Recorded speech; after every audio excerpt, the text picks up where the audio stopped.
Monday night or Sunday night programs or Monday night programs, there were guests who would come for that. It was another feast. Prabhupada spoke there. At the end of his lecture, he asked if there were any questions. One very old lady asked why. She was practically in tears. She cried out, "Why have you come so late?" She was really sad that she had missed the opportunity to take to Krishna consciousness when she was younger. And Prabhupada said, "Because you are so late." So on another occasion, that same question was asked by another old person, and Prabhupada answered in a different way.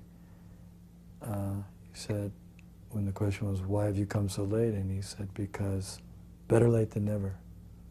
So those stayed in my mind, that Krishna sends the pure devotee when someone's ready, and if you're not ready, then Krishna won't send.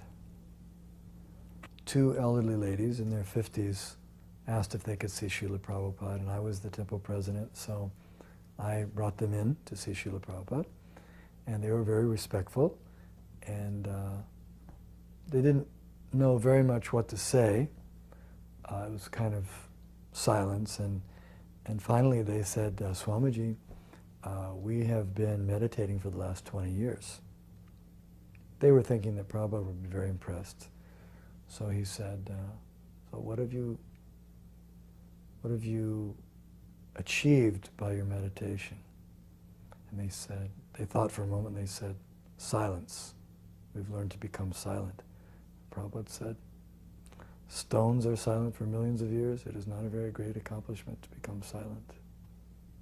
So that kind of set the mood for that discussion.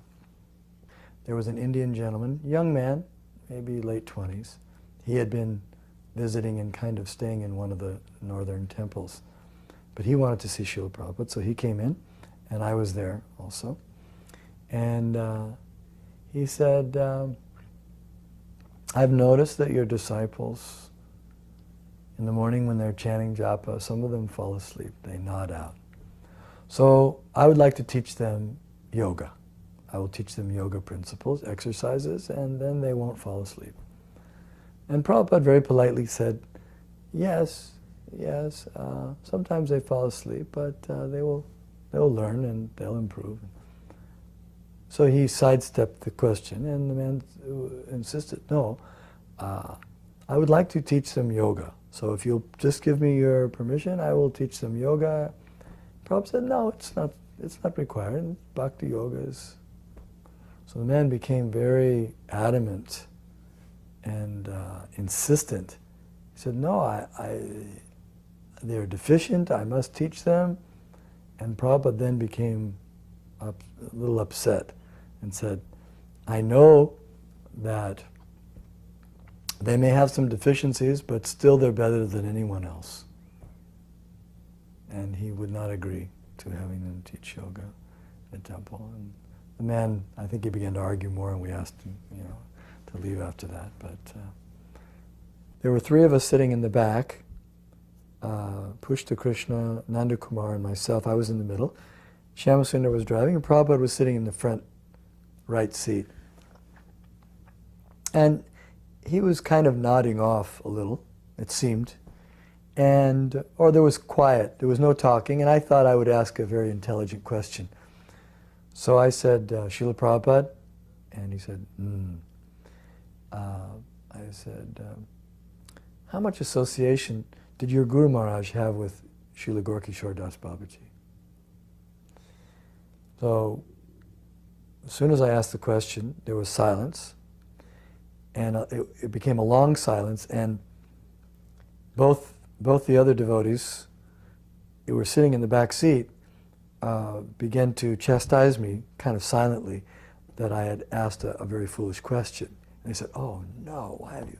Yeah, I think even Shyamasundar turned around to give me a dirty look. I didn't think there was anything wrong with the question, but it turns out that they all thought that it was an inappropriate question. So after a very long silence, which appeared to me to be practically forever, finally Prabhupada said, why do you ask? And then I realized by that time that it wasn't inappropriate. And I said, I'm sorry, Srila Prabhupada, it was just a question out of curiosity, it wasn't important. And so he was silent, he didn't say anything more. So I learned the lesson that don't try to make small talk and don't ask questions that are not appropriate to your level of understanding or advancement or that are important. Don't just ask questions out of curiosity. I asked a question about eggs, and because I told Srila Prabhupada that some of the people say that there's nothing wrong with eating eggs because they take the eggs away before they're fertilized or something like that. I didn't understand the whole, technicalities of how eggs are produced. But Srila Prabhupada answered that if they would allow the male and female to mix, then there would be fertilization and the eggs would become chickens. So that was the main reason that he gave. When we were in Portland, we were driving to one engagement and we stopped at an intersection, and Prabhupada looked around and he saw signs, enjoy Coca-Cola, things go better with Coke, drink Coca-Cola. It was kind of a coincidence that there were many of them on this intersection, the corner, different signs. And so Prabhupada said, so you should write one letter to the Coca-Cola company and you should propose to them that they change the name of their drink to Hare Krishna. And they can keep the same drink, but then it will say, enjoy Hare Krishna, things go better with Hare Krishna. And he was kind of lightheartedly explaining that. From that we learned that we should try to promote Krishna consciousness on a very broad scale. Somehow or other get the holy name to the public, even by using media and all kinds of methods, whatever you have to do. I was asked if I would like to go up to Srila Prabhupada's room in Los Angeles. This was maybe 73. Nandu Kumar invited me. He was his personal servant at that time. He asked me if I'd like to come up. So I said sure. So I went up into Srila Prabhupada's room, and Karandar was there and a few other devotees. Not very many, maybe two. And it was a very intense atmosphere. We just happened to come in, and they were telling Srila Prabhupada about the situation in Hawaii. And they were telling Srila Prabhupada that the group over there had introduced a system called psychic sleep. And they explained what psychic sleep was, that they would have everyone lie down, all the guests and everything, lie down on the ground. And they would turn the lights way down low and they would play some kind of mystical music. And then they would suggest different things. It was a kind of like a suggested hypnosis, self-hypnosis type thing. And they would suggest to the people that now you're, massage your legs and, meditate on your your legs being massaged and different things. And then they would suggest, different things during that procedure. You're relaxing, you should relax now, and then think of Krishna and different things. Srila Prabhupada was becoming very upset when he heard this. He said, when I was there, they did not do this. Why have they started doing this after I left? And he said, this is an adulteration, and it is like the adulteration of milk. It was either pasteurization or homogenization or both of them, but he said, just like that is the first adulteration, and then they adulterate more, and after some time, none of the good of the milk is remaining, simply imitation milk. It may be colored white, but it has no value. He said, similarly, they will begin with this psychic sleep, and they will keep adulterating, And after some time, they will think that they need LSD to enhance their chanting. And I was shocked when I heard that, because I couldn't imagine how anyone could ever think such a thing, that LSD could help your chanting. And it always remained for many years just one of those enigmas. I couldn't quite understand what Prabhupada meant by that, why he made such. And then later on, I was in England, and sure enough, even one of our leaders thought that exact same thing, that LSD would enhance the chanting. So then I remembered that Prabhupada had predicted that if we weren't careful to avoid these kinds of adulterations, it could lead to further adulterations. When we were on a walk in Los Angeles, I told him that I was in charge of the Bhakti program at that time, and I told him that about some new devotees that had joined. One gentleman had joined at the age of 53, and he was a PhD and also a priest, a Christian priest. And so I told Srila Prabhupada that he had joined, and Prabhupada was very pleased, and he said, you must take very good care of him, give him special treatment, special care, make sure he's comfortable, everything like that. There was, in Mayapur, I was acting as one of his guards. You know, we used to take turns guarding Prabhupada's room. Sometimes the guards got the opportunity to go in with guests and sit down. Once, this was interesting to me, one very old sadhu came to see Srila Prabhupada. Not very well dressed, you know, very old and poorly dressed. And he came in, and I came in with him, and we sat down. And it was just Prabhupada and this. And they spoke probably in Bengali. And I couldn't understand it. But then after some time, Prabhupada went and took some money and gave some rupees to the sadhu. And the sadhu thanked him and went out. So I don't know what they spoke, but that was interesting. We were doing Harinam. Prabhupada was still at the temple. We had organized a Harinam party with quite a large party, about 15 or 18 devotees. And there happened to be a big parade that day around through the downtown. So we were chanting, not in the parade, but through the crowds, and it was a very nice atmosphere. It was great. We had chanted so many times in Portland, and but suddenly, what seemed for no reason, the police came, and they just arrested us all and put us into vans and took us to jail.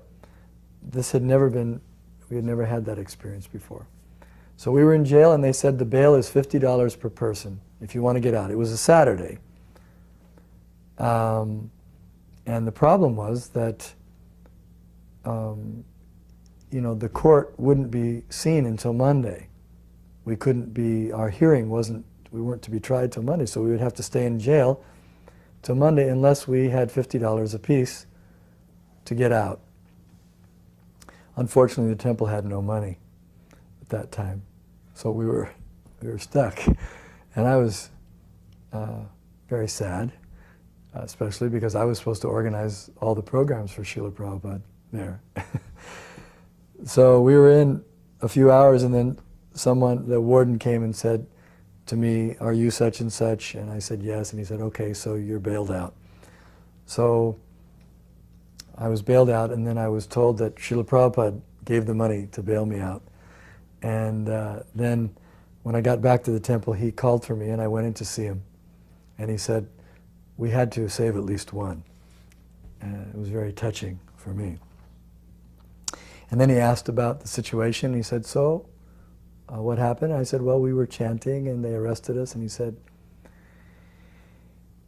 "Yes, Lord Chaitanya also had problems with the Qazi, with the kirtan.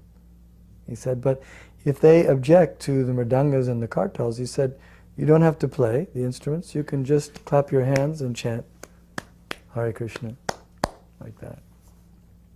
So that was another instruction about chanting. We went to one engagement with Srila Prabhupada. This was very, very impressive. He was supposed to be on television. It was a television show, and we went there, and there was a mix-up. And somehow or other, there was some confusion, and they were not prepared to have Srila Prabhupada on the television show.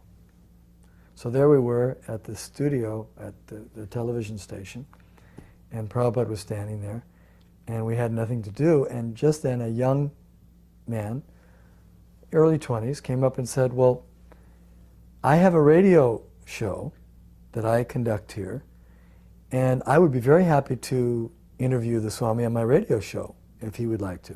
And Prabhupada said yes. So we went up to his little studio. It was in the same building. It was just myself, Srila Prabhupada, and the interviewer. And he was very respectful. He really had a lot of respect for Prabhupada. And he was asking nice questions.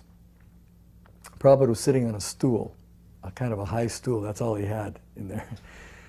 And so at one point, the young man asked, so why did you come to America? And Prabhupada said,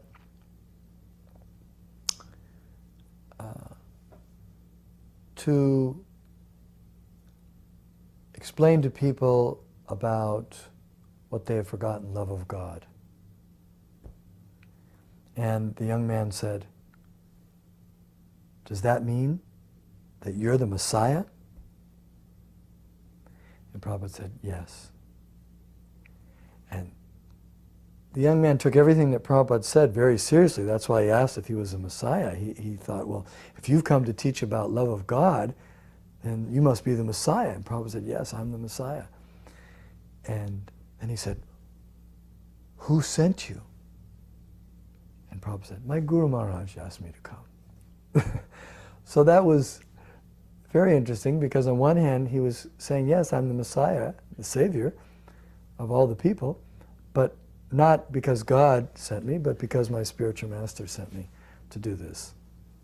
So the young man was very impressed, very pleased with that. It was an interview, and it was there were call-ins on this show, and they were all Christians, and they were all asking about, what about Christianity, and what is your feeling about Christ? And Prabhupada said, yes, there's no difference. It is not sectarian. We are teaching the same thing, how to love God. He said, but we are giving more information, God's name and address, his mother's name, where he lives, and his mother's name, and how you can go there. And so he later on wrote me a letter about Portland. He said, I remember that when I was in Portland, there were many Christians, and they were asking about what our feeling about Christ is. And so our philosophy is that we don't say that you have to be this religion or that religion, but we're simply interested in love of God. And so Christ in that regard is teaching the same thing. After that particular interview, on the way back, I was driving, but Shyamasundar was speaking with Srila Prabhupada, and he was praising him, that Prabhupada, you answered so wonderfully. Your talks were, it was perfect the way you answered those questions. And Prabhupada said, really? You liked it? And Shyamasundar encouraged him more. He said, yes. He said, well, what did you like especially? And so he would say what he liked especially. And Prabhupada said, yes, that was a good point. And it was kind of like a boxer, just who had won the fight, and the trainer had said, oh, that was a great fight, and when you hit him with this one and that punch. And so Prabhupada was reliving the discussion somewhat like a boxer, that he had defeated them in their different arguments. I was selling spiritual sky incense, and I did a traveling route in Northern California. And I would stay sometimes at the house of Krishnadas, who was one of Prabhupada's first disciples from San Francisco. And Krishnadas had come back from Europe, and he had married a Swedish devotee, I think, and he had some children. And now he had resumed his jewelry business. And he was very gentle, very nice, and so we were friends. And I would stay at his house, but he had become more inclined towards Christianity than Krishna consciousness at this time. So we would have some discussions about that in the evenings. And sometimes, you know, he would, there would be some debate, some disagreement about Christianity. And anyway, later on, not too long from that time, he ended up on a morning walk with Srila Prabhupada in San Francisco. And he told Srila Prabhupada that one of his disciples had said that the Christians were nonsense. And Prabhupada said, "Who is that? Who said that?" And Krishnadas said my name. And then Prabhupada, the discussion changed, and they continued on the morning walk. And later on in the morning walk, around the end, Prabhupada said, he turned and stopped and said, "So where are the Christians now?" It was around 6 in the morning. And Krishnadas said, "Well, Prabhupada, I guess they're sleeping." And Prabhupada said, "Therefore I say they are nonsense." So I was somewhat exonerated by that statement. We had told him that we were having more classes for the bhaktas, and he said, "It's a good idea to have more classes for the bhaktas, but they should not go beyond the jurisdiction of our books." So that's been a guiding principle for our bhakti programs, is that we just teach from Prabhupada's books. He also mentioned about theater. He said theater based on Bhagavatam topics was a very nice way to present Krishna consciousness to the people in general. So that could be employed.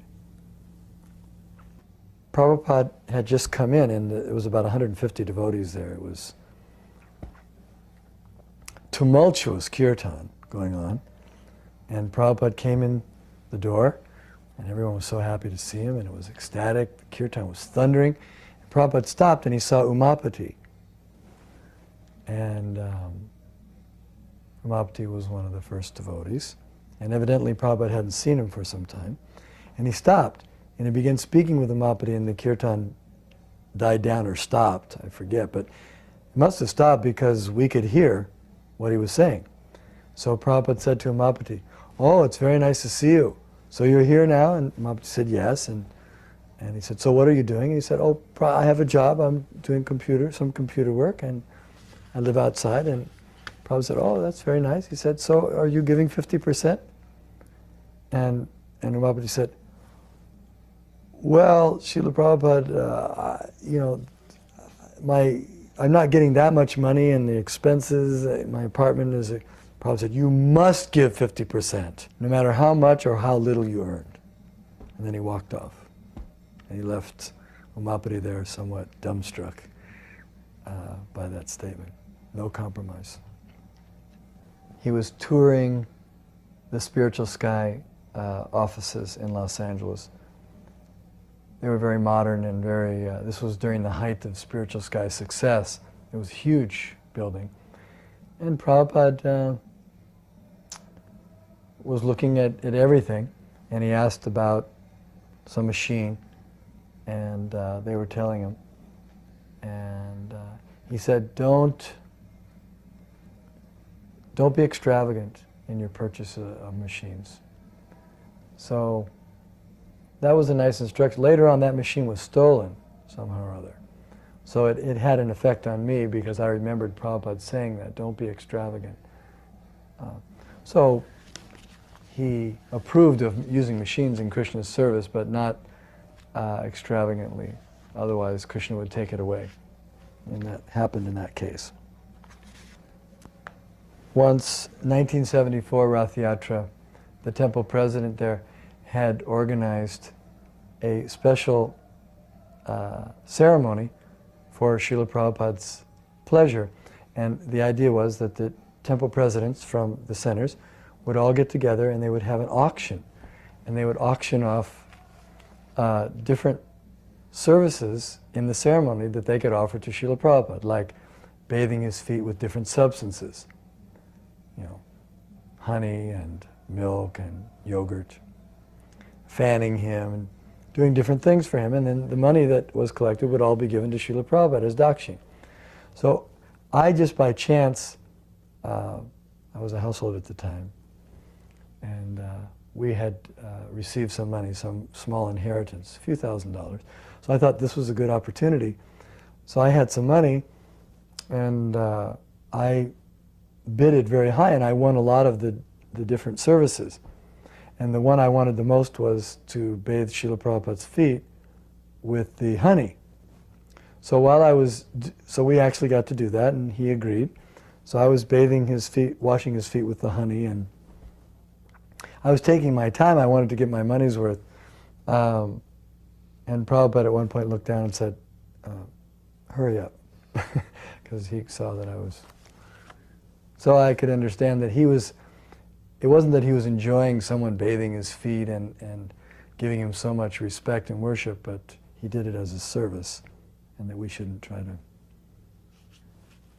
Also, we shouldn't try to enjoy the spiritual master. We should just do our duty. That's what I got out of that. At the initiation ceremony of sannyas initiation, Brahmananda Vishnujan, Subal, and Gargamuni. One thing I remember very distinctly in the lecture, he told them, he said, taking sannyas doesn't mean that you will be free from sex desire. He says, but now you cannot act on it. While we were in Berkeley, and Srila Prabhupada was there, Jayananda Prabhu one day asked me if I would like to go with him to see Srila Prabhupada. And I said, of course. So we walked over. It was, several blocks. And on the way, we saw some very big, beautiful roses, gorgeous roses. It was summertime. So Jayananda said, let's see if we can get those roses. So we went up to the door, and he knocked on the door, and he asked the lady, he said, I'm going to see my guru, we're going, can we take 2 roses? And she said, yes, of course. So we took these big, beautiful roses, and we went to see Srila Prabhupada, paid our obeisances, and gave him the rose. And it was a nice discussion. It was basically, the discussion was between Prabhupada and Jayananda. And then at one point, Prabhupada asked him, he said, we have many construction projects in India. We could use some help there. Would you like to go and help with the construction? And Jayananda Prabhu said, no, Srila Prabhupada, I'd prefer to stay here. I think, I'd prefer to stay here. And Prabhupada said, oh, okay, that's fine. And I remember thinking that, I would have said yes, because I could see that Prabhupada wanted it, but Jayananda didn't say yes, but Prabhupada respected his wish, and so I could understand that, Prabhupada had a lot of confidence in Jayananda's decisions about those types of things. Then Prabhupada explained, he said, he asked about Chidananda, who was one of his disciples. And it turned out that, so we told him a little bit about Chidananda, that he had been in a hospital and things like that. And Prabhupada said he should be given very nice care. He should take very good care of him. He's a pure devotee. He was willing to give his life for Krishna, because when they were in India, evidently Chidananda was very ill, maybe tuberculosis or something. Maybe it wasn't tuberculosis, but it was like that. And Prabhupada said, I could see he was getting thinner every day, and I advised him to go back to the West, but he wanted to stay and do his service. So Prabhupada, said we should take very good care of him. Prabhupada appreciated the service of his disciples who were willing to give their lives for the service of Krishna. So his last visit to London, 1977, we were very disturbed to see him so thin and weak-looking, wearing sunglasses, and had to be carried on the palanquin. But still we were thrilled to have his association. And he would only come down in the morning, be carried down on the palanquin, downstairs at the Bhaktivedanta Manor, into the temple room, and he didn't move, but the kirtans were, all the devotees from, at least a lot of the devotees from Europe, Germany had come over, and some of the devotees from Paris, and all the English devotees. It was packed with very enthusiasm. All the Sankirtan devotees were there. And the kirtans were really strong. And Prabhupada would be sitting like this with his hands folded, and he wouldn't move, but all he would do during the kirtans, at some point, he would move his finger like that. And when he did that, everyone saw him moving his finger. They all began jumping and dancing in ecstasy. Just like before, when he would dance and put his arms up, everyone would be forced to get up and dance. But the potency was still there, but he was just moving his finger. And so I had the service of putting Charnamrita in his hand. His fingers were so swollen that it was like little balloons. His ring was, there was no way he could get the ring off, but that's all he would do. He'd put the Charnamrita, could put not more than just 3 very tiny drops, because he couldn't eat anything. But he would take it, and then we'd wash. And it so happened that during that time, he was rushed to the hospital. We didn't know what for, but later on we found out he needed some emergency operation, minor operation at that time. And he was there that was Vyas Puja while he was there. And on that day he came down, and Tamal Krishna Maharaj told the story of Srila Prabhupada's coming to start the movement, and did a very long explanation, or telling details of his preaching in the early days and everything. It was wonderful. Prabhupada was very pleased by that. He was reliving his whole preaching, movement, how he started and everything. And once in a while, Prabhupada would speak. He would interject something. I remember one part, Tamal was speaking about Prabhupada's preaching in Los Angeles in the early days, going to different houses, and Prabhupada interjected and he said, I was even going to the garage, to a garage to speak. So Prabhupada interjected that because they had programs at a garage. I think Prabhupada's uncompromising principles, that he didn't change the original teaching to accommodate people who might not appreciate how strict he was. There was, just to give an example, there was one kind of a bogus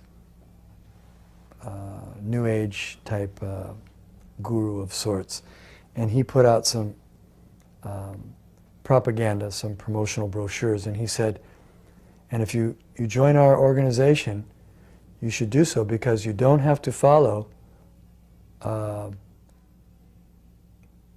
don't have to give up illicit sex, you don't have to give up eating meat, fish, or eggs, you don't have to give up intoxication, and you don't have to give up gambling. So where did he get those? In other words, Prabhupada had set the standard by strongly presenting that, so much so that even this man, he was using Prabhupada's standard as saying, for his own preaching. You don't have to give up these things. So that impressed me the most, that Prabhupada didn't change anything. He just kept it as he got it from his spiritual master and presented it unchanged. And he had faith that if he did that, that everything would be successful, Krishna would be pleased, and everyone would be satisfied.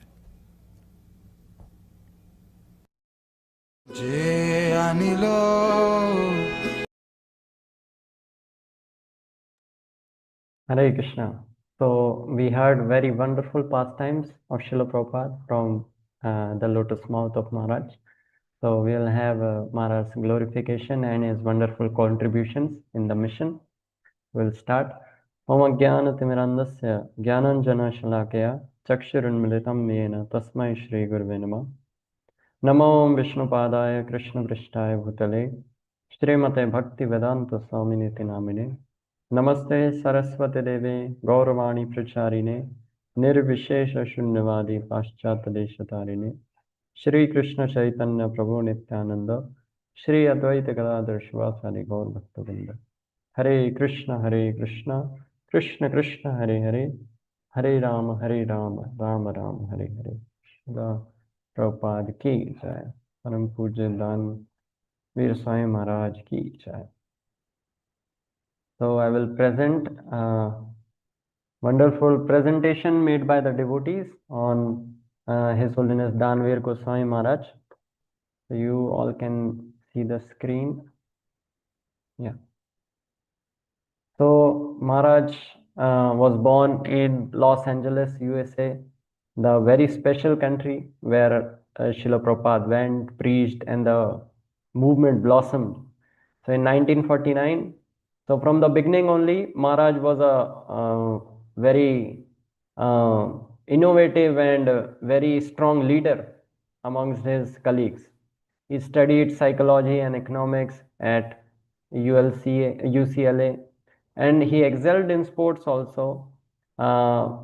In volleyball competition, they chose him as the most valuable player. And Maharaj also won the international two-man beach volleyball championship at Santa Cruz. And apart from that, Maharaj was also a very prominent singer in a popular band that was singing there. So these were some early accomplishments of Maharaj.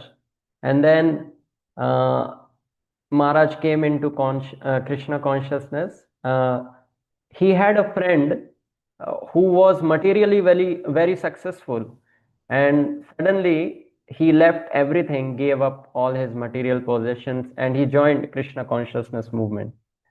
So Maharaj had some discussions with his friend, and at the end Maharaj was convinced that yes, Krishna consciousness is the life's real goal. So Maharaj surrendered, and he met Srila Prabhupada on June 11, 1970, and then he received initiation in 1971, the next year. So on the same year itself, Srila Prabhupada made him the temple president of Portland, Oregon, and Maharaj was enthusiastically preaching there.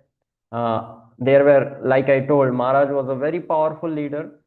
So Maharaj headed the national sales manager for Spiritual Sky scented products.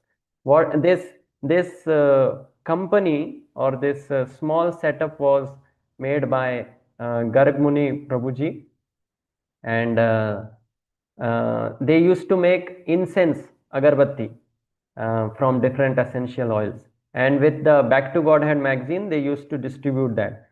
And I came to know, like, when they were distributing Back to Godhead magazine, then people would not so much be interested because they were not aware of that thing.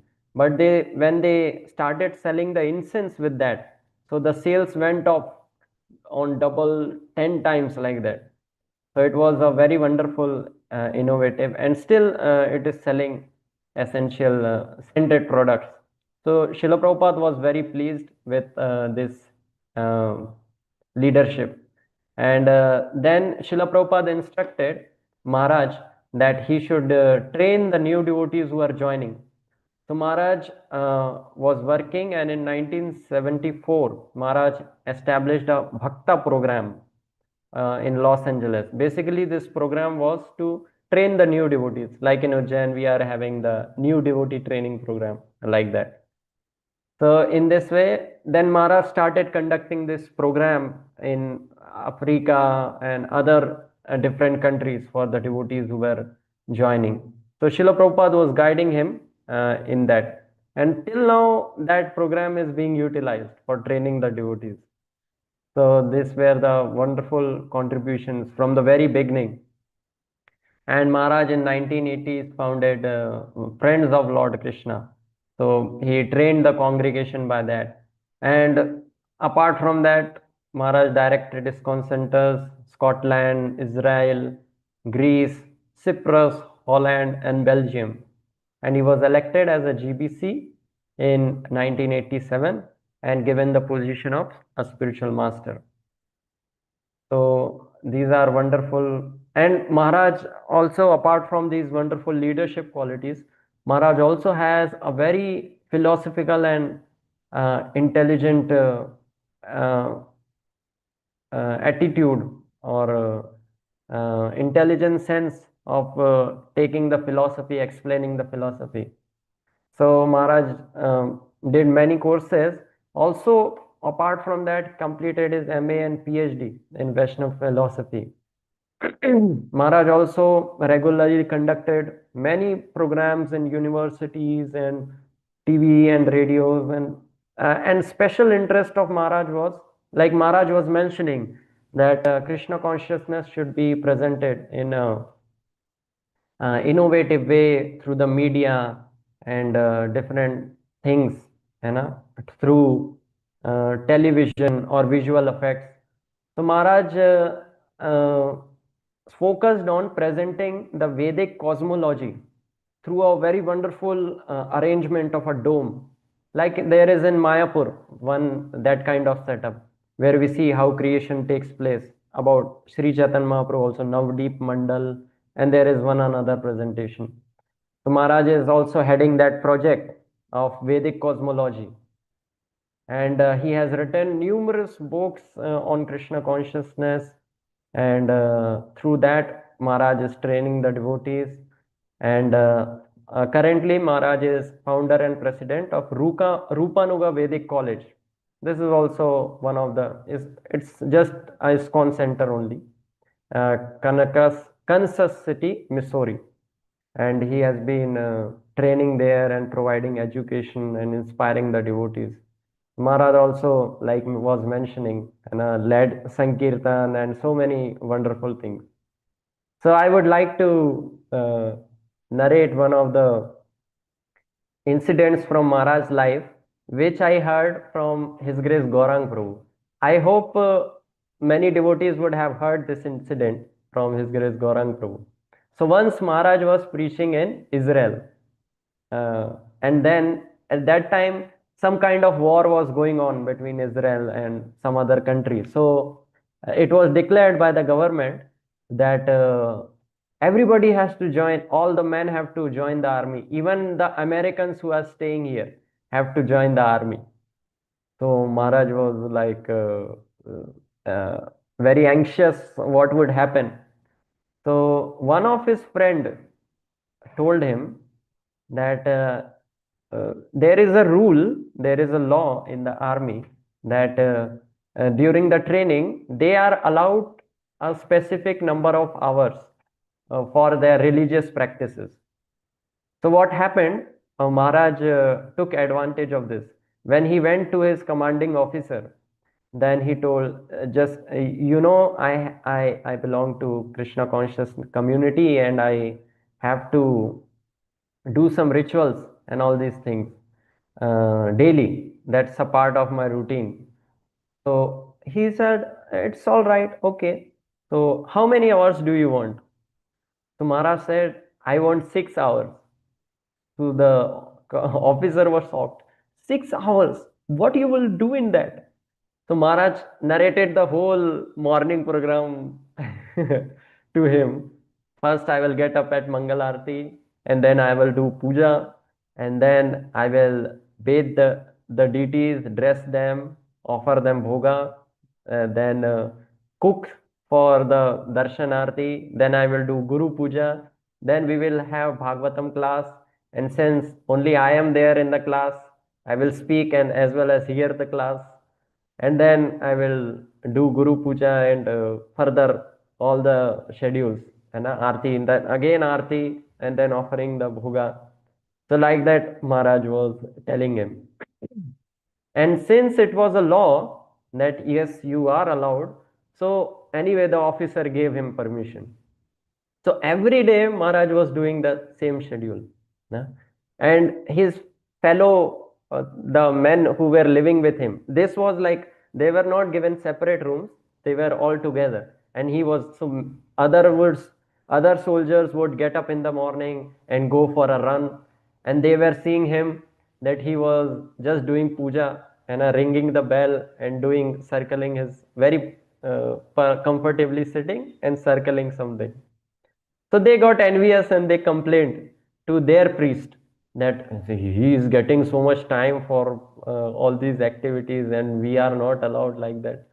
So the priest went and talked to the commanding officer that why you are giving so much time to him. I am like wondering. So you should also allow our soldiers to do like that. So the commanding officer, he was seeing Maharaj daily, and he kind of developed appreciation for Maharaj, seeing how sincerely he was doing everything. And of course, it takes 6 hours more than that, and also chanting was included. So Maharaj was telling, see this man, he wakes up in the morning, he circles something, fragrant, then he lights up something, then he circles, and then in this way, he bathes the deities, whatever he is worshipping, and then decorates them, and then cooks for them, and then he jumps up and down in some singing something, and then he starts to speak something like that, and then he sits and closes his eyes and meditates for 2 hours. So much things he is so sincerely doing. Now you just tell me, even if I give you 6 hours to your soldiers, like Christian soldiers, what you will do in the 6 hours? Everything will be finished in 15 minutes, like that. So in this way, uh, he just sent him off. And then what happened? The commanding officer himself came to Maharaj and said that, see, you are doing all these things and people are getting disturbed here. They are getting envious. So I will do one thing. I will give you a separate room, so you can do there all these things. So Maharaj got a separate room, and then one time what happened? The boss of the commanding officer, he called a meeting of all the soldiers, and they were discussing, when you will be in the battlefield, then you will be in the midst of the shooting and all. This way you have to shoot and kill. This way you have to operate the gun and kill the person. इस प्रकार से. So he was telling, and then he finally wanted to test, and then he asked, "What you will do when somebody will shoot you?" Then he asked to Maharaj, "What you will do? How you will kill him when somebody will shoot you?" So Maharaj said, "When somebody will shoot me, what I will do?" So yes, what you will do? So Maharaj said, "If somebody will attack me, I will chant Hare Krishna." So the officer was little puzzled, and then and what about killing? So Maharaj, sorry, Maharaj answered, see, which killing you are talking about? The body is already dead and the soul never dies. So what you are going to kill?